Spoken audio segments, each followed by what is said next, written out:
Olá, seja muito bem-vindo novamente. E agora, na nossa disciplina de entrevista investigativa, vamos falar sobre a perfilação indireta da personalidade. Este tema que eu tenho falado em quase todas as aulas também é um tema muito interessante, é um dos temas que me dá um grande empenho, né? Ele me traz uma grande ânsia, uma grande vontade de sempre me aprofundar no estudo do comportamento humano, de entender a conduta humana e como que nós podemos extrair informações sobre personalidade da pessoa, como que nós podemos utilizar essas informações para uma comunicação melhor, né, para uma questão de persuasão no momento oportuno, no caso de entrevistas, por exemplo, e como fazer uma boa entrevista, inclusive, né, que a gente saiba como agir diante de determinados indivíduos, né? Quando você tiver que trabalhar com o uso estratégico da evidência, quando você está utilizando uma entrevista cognitiva, quando você precisa compreender em que momento que você tem que mudar um pouco de estratégia de perguntas, né? Então, isso vai ser extremamente importante, extremamente necessário. Ah, o tema, né, perfilação indireta da personalidade, ele é bastante antigo. Então, eu trouxe aqui a comparação, na verdade, até mais a definição do que o próprio FBI trouxe em relação a esse assunto, que seria a avaliação indireta da personalidade, né, ou IPA.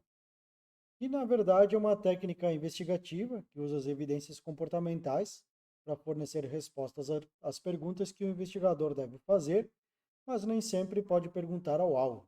E é por isso que essa técnica específica é chamada de indireta. Então, é a arte de encontrarmos as respostas sem fazer muitas perguntas, ou talvez nenhuma pergunta. Mas, como eu comentei para você, é uma questão mais de análise da própria personalidade do indivíduo. Porque isso tudo é importante, né? Quando a gente está falando de perfilação, né, e aí eu também gosto de citar que eu prefiro o termo perfilação para este tema, para este contexto, né, do que o termo avaliação.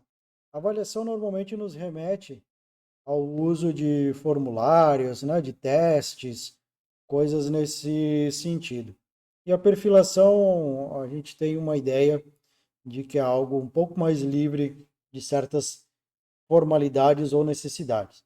Embora eu utilize, em algumas circunstâncias, alguns formulários ou até algumas ferramentas para poder fazer a mensuração um pouco mais assertiva da personalidade. Só que neste caso, aí eu vou precisar muitas vezes que o indivíduo também interaja, né? E aí já deixou de ser totalmente indireta. Tá? Quando a gente está falando de fazer uma análise indireta, principalmente a gente faz isso para que o indivíduo, né, ele não perceba que a gente está fazendo esse tipo de levantamento de informação. Né? A ideia é justamente essa. Nós podemos estar em qualquer tipo de contexto. Né? A gente pode encontrar alguém que realmente quer te entregar uma informação, quer te dizer o que aconteceu, mas você pode estar na frente de um suspeito, né? Você pode estar investigando um caso bastante complexo. Esse tipo de perfilação indireta, ele também é muito útil para casos onde há um suspeito com algum refém, né, e aí você precisa fazer uma negociação. Então, isso é essencial. Você não vai tirar, por exemplo, num contexto onde tem aí um contexto de negociação e tem um indivíduo com o refém, você não vai ter a possibilidade de chegar para ele lá com um papel, uma caneta e dizer marque aqui os pontos, né, que leia com atenção e responda com a maior fidelidade, né? Isso não vai funcionar. Então, esses fatores todos indiretos e observáveis, né, a gente levanta informação normalmente bem robusta sobre o indivíduo, de forma que a gente analise alguns pontos que estão em torno àquele indivíduo, como, por exemplo, a vestimenta dele, ou a forma de se locomover, quando a gente tem essa possibilidade de observar, a forma de conversar, né, a forma de falar, o tom da fala, a velocidade da fala, a gesticulação que ele tem. Então a gente vai monitorando todos esses aspectos para tentar chegar a um pequeno ponto. E aí eu vou trazer um exemplo para você, no final dessa aula, né, de um assunto polêmico, mas bem interessante, que a gente consegue, né, obter informações de todas essas características, de todo o comportamento dele. Outros locais que a gente pode obter mais informação sobre o indivíduo para traçar, né, o perfil dele, perfil de personalidade. Fazendo entrevistas ou levantando informações com amigos, com pessoas que o conhecem. Obviamente não é aquela pergunta, como que ele é, o que você acha? Você acha que ele é um psicopata? Você acha que ele é um narcisista? Não, você vai levantando algumas informações básicas e deixa a pessoa falar. É como se você estivesse fazendo uma entrevista mesmo, né? Onde você pergunta alguma coisa que seja de forma aberta e vem um relato mais espontâneo sobre aquela pessoa em que a gente está tentando obter informação. Podemos ter informações sobre o perfil do indivíduo numa mesa de trabalho, né, observar o local onde ele vive, né, os locais que ele mais frequenta, né, os estilos de música, o carro que ele utiliza. Então, a gente tem muita coisa, né, que pode ser utilizada para dar uma informação mais robusta para direcionar o nosso entendimento da personalidade daquele indivíduo. Também é muito utilizado para fazer autópsia psicológica. É o que vem a ser autópsia psicológica. Você tem uma vítima, né, que ela pode estar inconsciente de alguma forma, ou ela pode estar privada, né, da sua comunicação, e aí você precisa obter informação sobre aquele indivíduo. Então, tentar entender o porquê se tornou uma vítima, né? A pessoa pode ter falecido, né? Ela pode ter vindo a óbito em algum momento, e aí você precisa obter informação sobre ela, né? Ah, é comum até em casos de desaparecimento utilizar esse tipo de técnica, né, para poder entender realmente o comportamento da pessoa. Quando você tem traços de personalidade e você consegue ter uma certa coerência, uma confiabilidade em relação àquilo que você obteve da pessoa, você tem uma grande vantagem, que é conseguir predizer, não com exatidão, né, não é 100%, o comportamento humano, né, a nossa personalidade, nós não somos 100%, não há como tratar um mais um aqui, um ponto ali, juntar e simplesmente você tem o resultado, né? Não é algo matemático, mas você consegue, com uma certa acurácia, né, predizer alguns comportamentos, tá? Então, por isso que é muito, muito importante e muito interessante conhecer a personalidade da pessoa.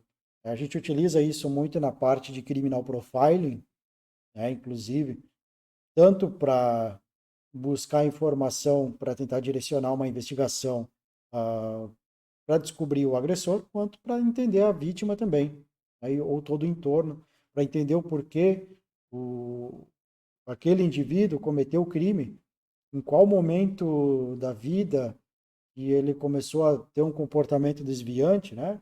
Então, são várias e várias formas, várias aplicações que a gente pode ter dessa técnica que eu gosto bastante, né? Eu me aprofundei muito nesse assunto. É algo que eu falo aqui, eu acho que se você estiver olhando na câmera, talvez vai ver os meus olhos brilhando, né? Não só pela luz que tá acesa, mas por realmente gostar bastante deste tema.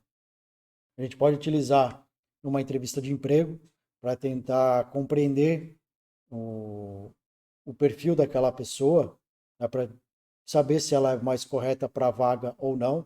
Mas quando eu digo mais correta para a vaga ou não, eu não estou falando do famoso soft skill ou hard skills, né, que a gente tem uh, a respeito de conhecimento do trabalho dela, né, ou da busca por informação, ou atitudes que ela tem, mas para que você possa direcionar melhor esse indivíduo para colocá-lo numa posição mais confortável dentro da empresa e também saber, né, o quanto de risco que aquela pessoa, o comportamento que aquela pessoa poderia ter, né, pode trazer aí de risco aí para a organização, né? A gente vai falar bastante dos perfis de riscos, né, mais à frente, que são aqueles perfis normalmente que buscam bastante o poder.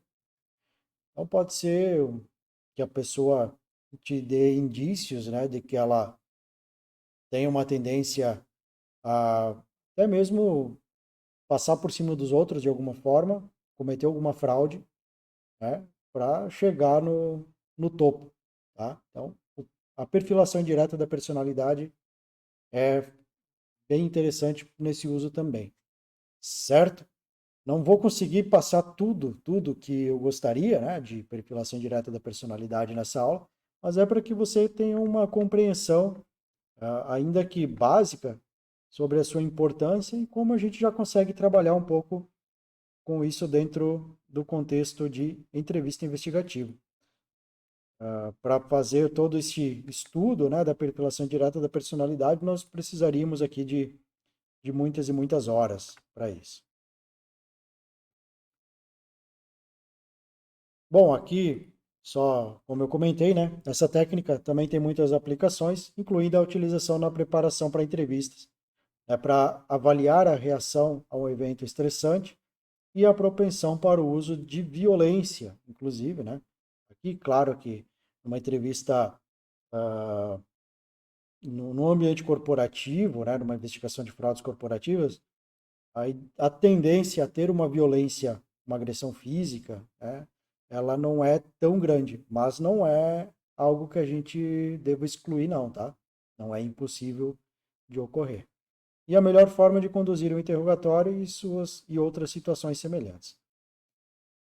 Então, ainda a avaliação direta é útil e certamente é usada quando possível, e ao uso de técnicas como a entrevista face a face, testes padronizados de personalidade, vigilância rigorosa ou qualquer outro meio pelo qual não nos importamos se o alvo sabe que estamos fazendo. Então, novamente, né, o uso indireto de uma perfilação é quando a gente não quer que o indivíduo realmente saiba o que está acontecendo, né? Para que ele venha se comportar de uma maneira um pouco diferente, que até esconda ou mascare um pouco a sua interpretação do que seria a personalidade mais realista dele. E aí essa avaliação direta normalmente é mais aplicada, então, em momentos de diagnóstico, né? Por indivíduos aí que trabalham mais com a psicologia mesmo, né? No caso da perfilação indireta, ela é bastante utilizada no contexto policial, pode ser utilizada, né, em outras áreas aí que a gente já falou, né, recrutamento e seleção, né, análises várias, né, para casos criminais, inclusive. Eu já utilizei muito a perfilação indireta para dar apoio em revisão de casos, né? Então a gente pode utilizar em vários contextos. E aí o indireto é apenas o que diz, né? Então é você olhar e não precisar, né, que o indivíduo interaja com você para obter aquela informação, certo? Também a parte de perfilação indireta, bastante utilizada, né, para quem estuda criminologia ou para os criminólogos, né, e assim por diante. O indivíduo, né, se você trabalhar como for um advogado, se você for um perito, se você for um magistrado, se você for um juiz, né, também é essencial, né, para obter uma informação sobre o indivíduo. E aqui, né, em nosso trabalho, estamos usando a avaliação indireta, mas aplicando informações especializadas, né, as ferramentas do cientista comportamental para chegar às respostas básicas que todo investigador enfrenta, né? Como, quem faria uma coisa dessas? Como questionamos essa pessoa para obter uma confissão, né? Como que a gente chega naquela informação? Como que eu vou conversar com aquele indivíduo que parece ser muito extrovertido, vive no mundo da lua, né? Tem uma conversa bastante dispersa, ou como que eu vou conversar com aquela pessoa, como que eu vou, que perguntas, né? Como que eu faço as perguntas para aquele indivíduo que é bastante agressivo nas suas palavras, ou é muito evasivo. Então, tudo isso a gente consegue minimizar, né, os efeitos negativos utilizando já a perfilação indireta para tentar se antecipar ao comportamento da pessoa, às reações daquela pessoa. Ou também aqui, como eu comentei, né, no trabalho de recrutamento ou inteligência. Quando a gente fala de inteligência, a gente está falando muito da inteligência e contra-inteligência, que daí seria o levantamento de informação mesmo, né? Não é a inteligência da pessoa em si, ou do entrevistador ou do entrevistado. É serviços de inteligência, né? E aí, aquela questão, né? Como vamos recrutar essa pessoa? Que tipo de problemas teremos ao lidar com essa pessoa se a recrutarmos? É aquilo que eu comentei, você pode começar a se antecipar a determinados comportamentos para direcionar a pessoa para alguma equipe mais compatível, né? Ou para que você vá lidando com aquele indivíduo de uma forma mais cautelar, né? Enfim, aí vai depender muito de pessoa para pessoa, né? Como podemos facilitar essa pessoa, né? Ou para fora do nosso sistema, ou seja, retirar, né, o alvo, se for o alvo de ser nosso ativo sem trauma psicológico para ele. Inclusive, aqui, essa pergunta seria: como que eu posso demitir a pessoa? Então, pode acontecer de um contexto de entrevista, inclusive, você já ser o encarregado a dar a notícia para o indivíduo. Olha, né, no final chegamos aqui, então você, né, entregou tal informação, e aí você vai ser desligado. Não, né? Enfim, aí nós precisamos ter um entendimento realmente da personalidade do indivíduo. Eu gosto muito de trabalhar com o modelo PEN, que é o modelo biológico, aí que foi proposto por Isaac, que ele trata de, basicamente, extroversão, psicoticismo e neuroticismo. Então, se nós pegarmos um indivíduo que tem um neuroticismo mais elevado, né? E aí uma pessoa que vai demonstrar no seu comportamento alguns picos de ansiedade, né? Ela tende a, ao neuroticismo, uma pessoa que tem essa propensão, né, a ter um neuroticismo mais elevado, ela tende a experienciar emoções negativas com uma maior facilidade, né? Então, dependendo do ponto, a forma como você pergunta, a forma como você conversa com ela, você pode acabar disparando algum gatilho que desestabilize ela emocionalmente. E aí você pode colocar a perder uma entrevista, você pode se complicar na hora de dar uma notícia, né? Então, se você consegue já ter esse entendimento, você sabe, pelo menos, não 100%, né? Mas já tentar amenizar um pouco as coisas, né? O uso das palavras adequadas, a forma de falar, né? O seu tom de voz, inclusive, é muito importante nesses casos. Um indivíduo que tende à extroversão, né? Aqui eu estou falando mais de forma geral, tá? Estou falando de algumas tendências. Nós precisamos analisar vários outros pontos para fechar bem toda a personalidade do indivíduo. Mas se nós pegarmos o extrovertido, normalmente ele tem uma tendência a falar um pouco mais, né, a gesticular um pouco mais, ele tem uma tendência a utilizar determinadas palavras, alguns jargões, uma linguagem menos formal, né? E também poder ser mais disperso na sua conversa, tá? O indivíduo que ele tende a ser menos extrovertido, que daí entraria, né, para o introvertido. Ele tende a ser um pouco mais formal, tem algumas características mais importantes para a gente observar. Aqui não é aquela questão de o introvertido é o cara tímido que fica quieto no canto dele, né? Mas é mais uma questão de comunicação, né? Como que a gente interpreta a pessoa e como que a gente interage com ela. E já o indivíduo que tem a tendência ao psicoticismo, né? Que seria, quando eu falo a ter uma tendência, é ele ter um nível mais elevado, porque todos nós temos, né, um nível de extroversão ou introversão, nós temos um nível aí de neuroticismo e temos um nível de psicoticismo, tá? Agora, vai depender de qual nível que ele vai estar para você ter algum problema ou ter algum comportamento, né?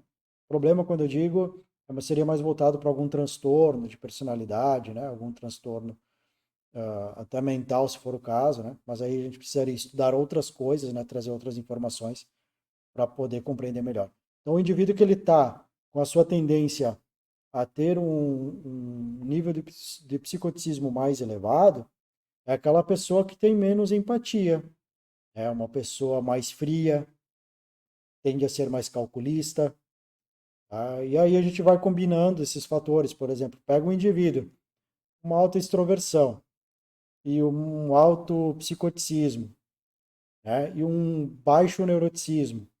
Nós temos aí uma figurinha que todo mundo gosta de falar muito, né? Desperta muita curiosidade, que ele tende a ser, eu já vou dar algumas características, né? Um indivíduo que vai falar bastante, vai tentar interagir, ser mais charmoso, né? Ludibriar a pessoa, conduzir a pessoa para o seu próprio mundo, para o seu próprio papo, sem se preocupar com o que a pessoa está sentindo, né?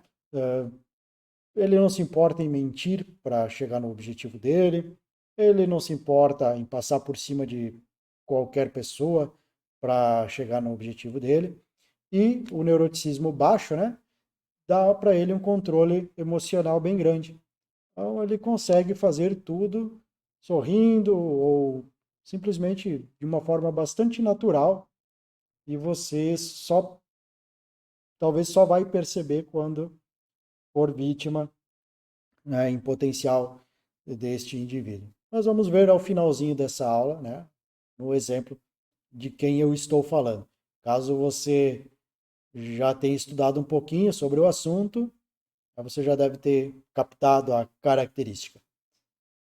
Então aqui, né, coletamos informações indiretamente sobre o alvo a fim de tomar ou formar um julgamento sobre que tipo de características de personalidade o alvo tem e que tipo de fraqueza ou força podemos explorar para aumentar as nossas chances de interagir com esse alvo com sucesso. Aqui o uso de alguns testes padronizados de personalidades que nós temos nos permite obter informações importantes a respeito da personalidade do indivíduo. Um deles é o famoso Big Five, ou Ocean, né? O termo Big Five é mais comum, e é um dispositivo de medição de personalidade que avalia aspectos de 5 características principais da personalidade, juntamente com 6 traços de cada característica de personalidade desse indivíduo. Então aí basicamente nós temos as 5 características, né? Que seria a abertura à experiência, o neuroticismo, a extroversão, a conscienciosidade e, e a amabilidade, tá? E dentro de cada uma dessas características temos os traços que são que a gente pode, né, estabelecer dentro de cada um deles, que é bastante importante também. Como que a gente pode fazer uma avaliação, né, uma análise, melhor dizendo, indireta, né? A gente pode entender como que funciona cada uma das características e cada um dos traços e buscar informação a respeito disso, né, sobre o indivíduo. Então, a gente pode montar aí uma tabelinha e tentar, ainda que de uma forma que não chegue a um resultado lá muito satisfatória, né? Ter já uma informação que possa ser utilizada, né? Com uma certa segurança. é bastante comum a gente aplicar esse teste, né? Então, ele é um teste que você consegue, a pessoa, quando ela está a fim de ser verdadeira, né, nas suas respostas, é uma ferramenta muito boa e tem uma exatidão bem elevada, tá? É uma ferramenta científica aí que pode ser aplicada de uma maneira subclínica, né? Não há necessidade de uma formação em psicologia específica, né? Então, vale muito a pena conhecer. Eu vou disponibilizar um link para que você faça essa avaliação, que aí seria uma avaliação mais direta, e aí você observa como é a sua personalidade, e aí você pode me contar, pode me mandar um e-mail, né, caso você concorde com aquilo. Se tiver alguma dúvida, a gente pode esclarecer. O Big Five, ele é um pouco diferente do modelo PEN, né, porque ele tem, obviamente, né, 5 características, enquanto o modelo PEN ele trata de 3. Mas temos como colocar ali alguns pontos, né, do Ocean, né, do Big Five dentro do modelo PEN e vai fechar da mesma forma, né? O cálculo vai funcionar. Aí como que nós vamos coletar informações, né, do indivíduo? A coleta do tipo de informação necessária para a avaliação requer as ferramentas usuais de investigação. E essas ferramentas incluem, né, mas não são limitadas a entrevistas, uso de ativos estabelecidos, né, informantes, neste caso, amigos, alguém que tem algum conhecimento sobre aquele indivíduo, o exame das evidências aprendidas, né, você olhar o conteúdo que foi recebido, você pode ter informação sobre o comportamento da pessoa, sobre a personalidade da pessoa. Se você estiver investigando algum caso onde tem agressão, você já consegue ter uma visão, né, do tipo de personalidade dele. Se tiver o conhecimento de se é um local, se é um criminoso organizado, desorganizado, enfim, né, que a gente trata em disciplinas como as teorias de técnicas do FBI, né, que é uma disciplina aí que eu leciono na pós de Criminal Profiling, Psicologia Investigativa, WEAD, a gente já consegue ter umas características importantes, né, sobre o comportamento do indivíduo. E aí nós temos vigilância, elicitação de pretexto, câmeras de segurança, qualquer forma de ver características da pessoa, né? Outras, outros locais, né? Carta pessoal. Hoje em dia ninguém recebe mais carta, né? Testemunhas confiáveis, cooperantes, o lixo, né? Alguma coisa que a pessoa jogue fora.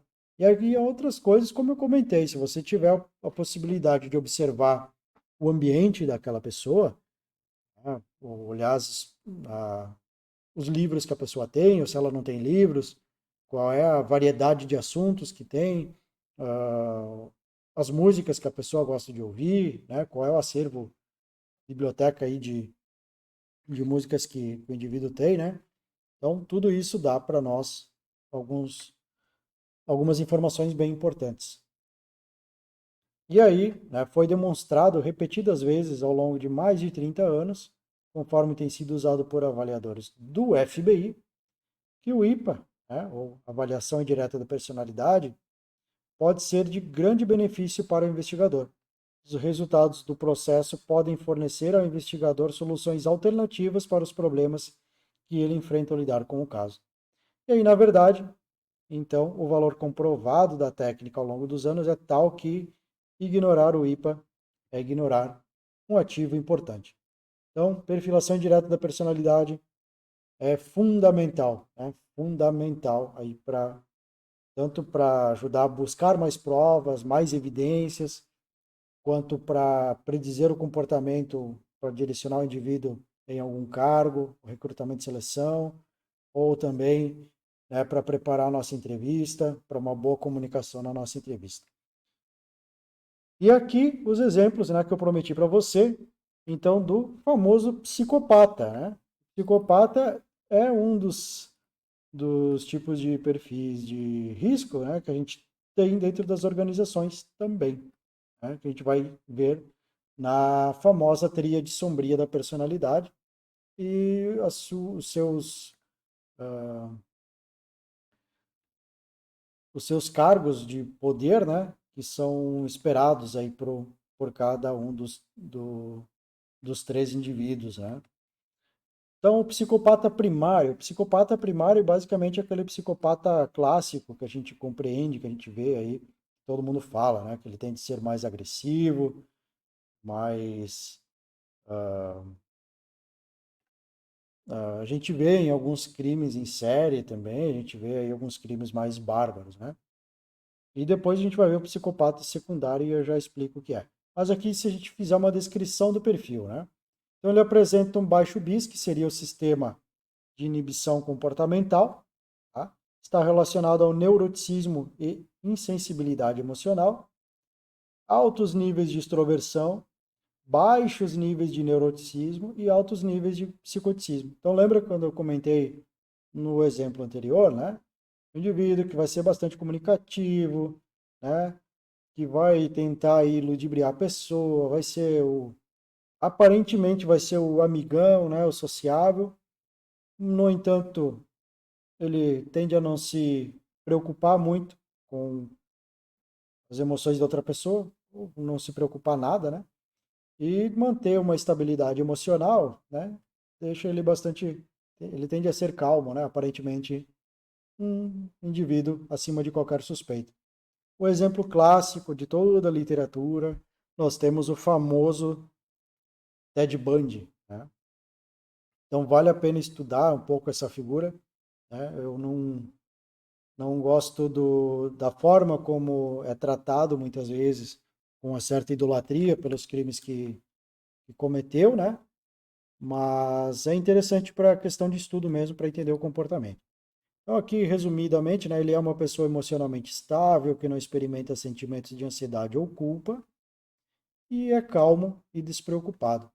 Observa-se nele falta de empatia ou emotividade. Também são pessoas ativas que buscam novas sensações e ambientes altamente estimulantes.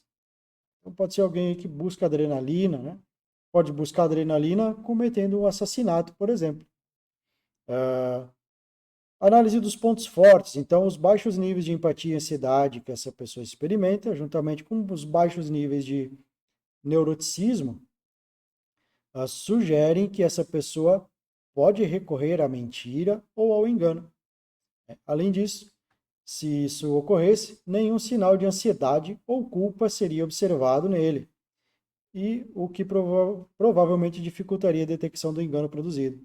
Então, se você já perfilou, né, se você já tem uma ideia, e aí por isso que eu digo que é sempre importante a gente conhecer a personalidade do indivíduo, né, porque aquilo que eu fui comentando, né, percebeu picos de ansiedade, percebeu alguns elementos interessantes que te dá algum vazamento de informação, né? Se você estiver entrevistando um indivíduo desses, você não vai observar isso, né? E aí você pode, se ficar só esperando isso, esses picos de ansiedade, né? Uma sudorese, alguma coisa assim, você pode esquecer, né? Que não vai conseguir sair da sua caixinha. Então, importantíssimo, né? Termos um perfil do indivíduo, conseguir traçar um perfil do indivíduo. Altos níveis de extroversão e preferência por estar perto de outras pessoas pode-se os tornar encantadores e manipuladores. E os pontos fracos, né? Os pontos fracos que eu digo que são em relação a ele mesmo, né?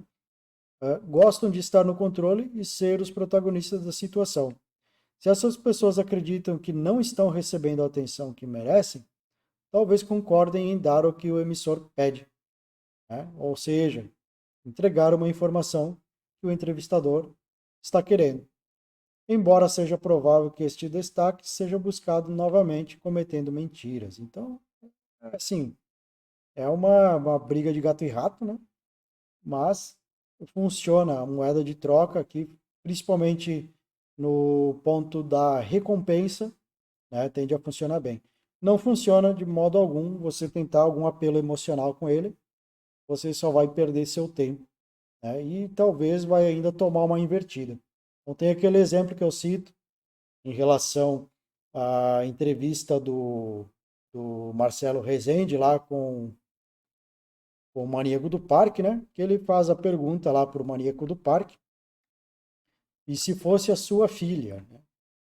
E essa moeda de troca não funcionou muito bem, porque o Maníaco do Parque devolve para ele, e se eu fosse seu filho? Então o apelo emocional não funcionou. Tínhamos um indivíduo aí com neuroticismo baixo, né? E psicoticismo alto, tá? Então, enfim, então vamos para o nosso próximo. O psicopata secundário.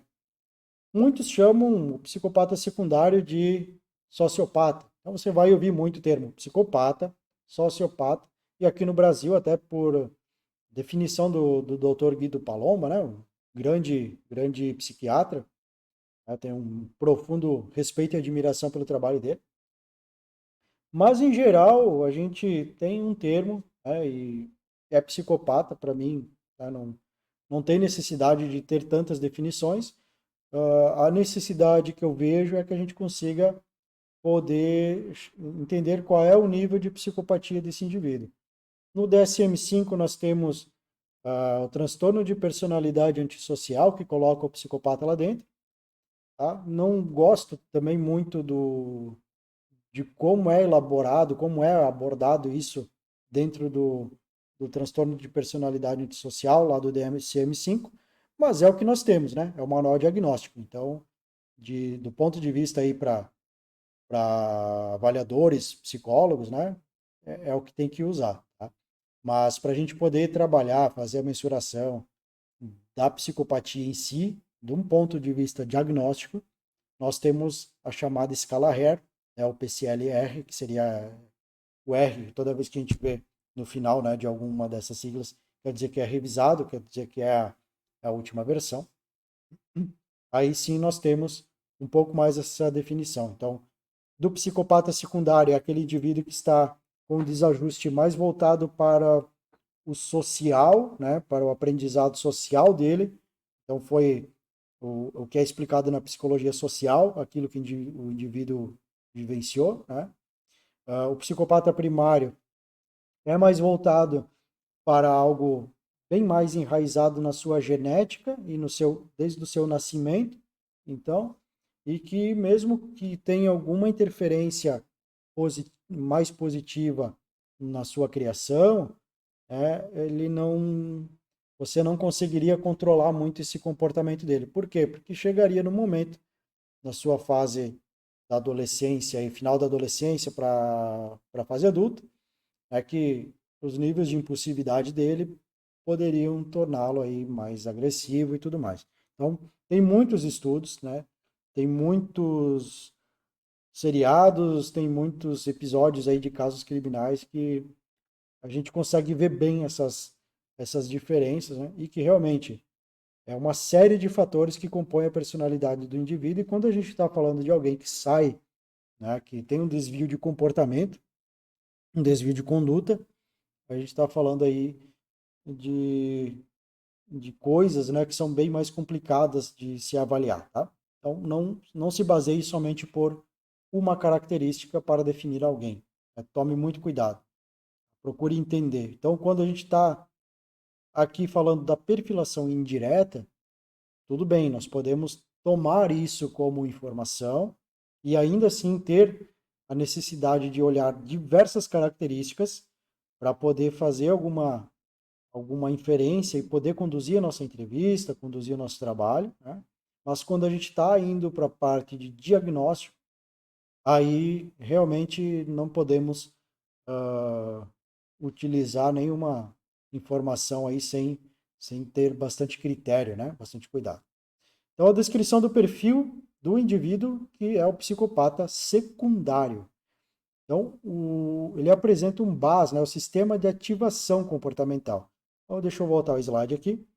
Psicopata primário é o sistema de inibição comportamental. Né? Aí um nível de neuroticismo baixo, principalmente. Já o secundário, nós temos o sistema de ativação comportamental. Então, aqui ele está relacionado a extroversão e impulsividade. O anterior estava relacionado a neuroticismo e insensibilidade emocional. Beleza? E aqui os altos níveis de extroversão, altos níveis de neuroticismo e altos níveis de psicoticismo. Né? Então a gente tem um indivíduo com todos os três, né, elementos aí, as três características altas, né, do modelo PEN. Tá?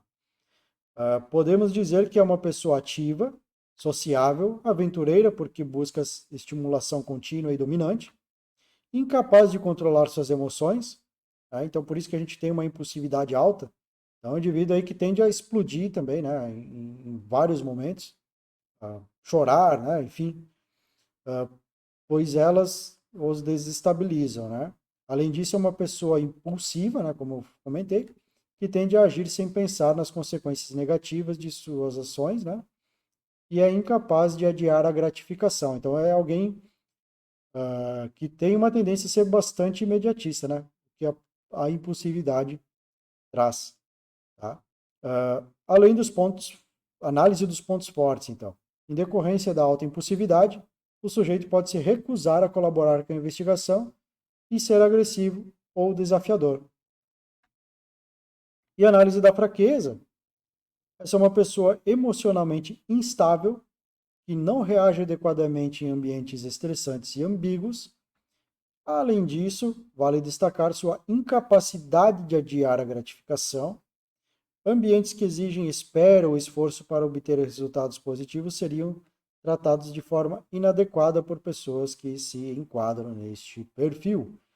Então aqui você pode tentar desestabilizar o indivíduo para que ele te entregue informação, para que ele admita a culpa, inclusive, né? Porque a gente tem aí alguém que é bastante inquieto, né? Ele não está preocupado em esperar uma semana, né, para ter a gratificação dele, ele quer na hora, ele quer rápido, né? E aí sua impulsividade é um fator que pode colocar, né, a conduta dele aí, né, essa ocultação dele de informação, ou, né, a prova, tá? Então é algo que pode ser utilizado contra ele, tá? Então, basicamente eram os dois perfis que eu queria trazer. A gente, tratando da perfilação indireta da personalidade, nós costumamos falar sobre 8 perfis principais, mas seria bastante exaustivo a gente detalhar um a um. E precisaria aí de talvez até mesmo um curso inteiro, né? Somente disso, para a gente poder entender bem detalhado cada elemento que compõe a perfilação indireta da personalidade. Então, eu espero que você tenha gostado dessa aula, né? Que, assim como eu gosto deste tema, e aguardo você na próxima aula. Um grande abraço e até mais.